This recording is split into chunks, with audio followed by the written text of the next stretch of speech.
Welcome to today's lesson on Natural Language Processing or NLP. In this session, we will explore the fundamentals, techniques, and applications of NLP. Let's dive into how machines understand and process human language.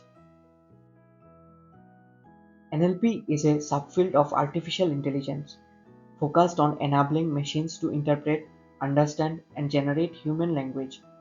It's all around us, from chatbots to voice assistants, and even in sentiment analysis for social media. NLP is a key technology driving intelligent systems in today's world. The NLP process follows a series of text steps, starting with data collection, where we gather the text data. Next, we pre-process the data. This includes cleaning and preparing it for analysis. We then extract features, train models, and evaluate them for accuracy. This pipeline is essential for successfully processing and interpreting text in various real-world applications. Let's break down some key text processing steps. First, we have tokenization, where we split text into smaller units like words and or sentences. Then we remove stop words, the common word like is or the that don't carry much meaning. Stemming and lemmatization are the next steps where we reduce words to their base or root form. For example, running becomes run. This helps simplify the language for processing. There are several ways to represent text data numerically for machine learning models. Bag of words (BOW) is a simple approach where we count the efficiency of each word in the document. Another technique is TF-IDF, which gives more weight to words that are important to specific documents but rare across all documents. Finally, word embeddings like word2vec and glowvec represent words in dense vectors and capture semantic meaning based on context. One common application of NLP is sentiment analysis, where we classify text as positive, negative, or neutral. For example, we can analyze movie reviews to determine if they are favorable or not.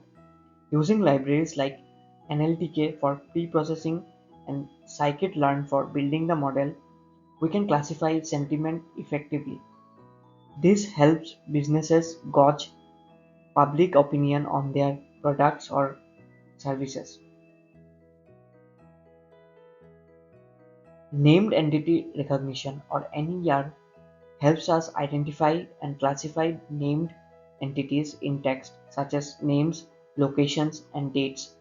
For instance, in the sentence Barack Obama was born in Hawaii, NER will recognize Barack Obama as a person and Hawaii as a location. Tools like SPA-CY make this process fast and accurate. Let's now look at some best practices. When working with large datasets like libraries like SPA-CY are optimized for speed.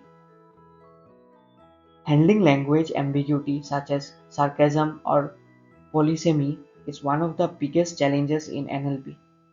Additionally, dealing with multilingual data or non-standard text like slang requires robust models and data processing techniques. Despite the advancements, there are several challenges in NLP. Poor quality or noisy data can lead to inaccurate results. Contextual understanding is another hurdle, especially when dealing with ambiguous meanings in language. Lastly, multilingual NLP requires special techniques to work effectively across languages, making it a complex task. If you are looking to dive deeper into NLP, some excellent resources include libraries like NLTK and SPA-CY. Spacey. You can also practice on publicly available datasets, such as the IMDb movie reviews or Twitter sentiment analysis dataset. Platforms like Kaggle offer real-world NLP challenges, and Google Colab provides an easy way to run your models in the cloud. To summarize, natural language processing helps machines understand and interpret human language. We covered techniques like tokenization, stop word removal, stemming, lemmatization, TF-IDF, and word embeddings.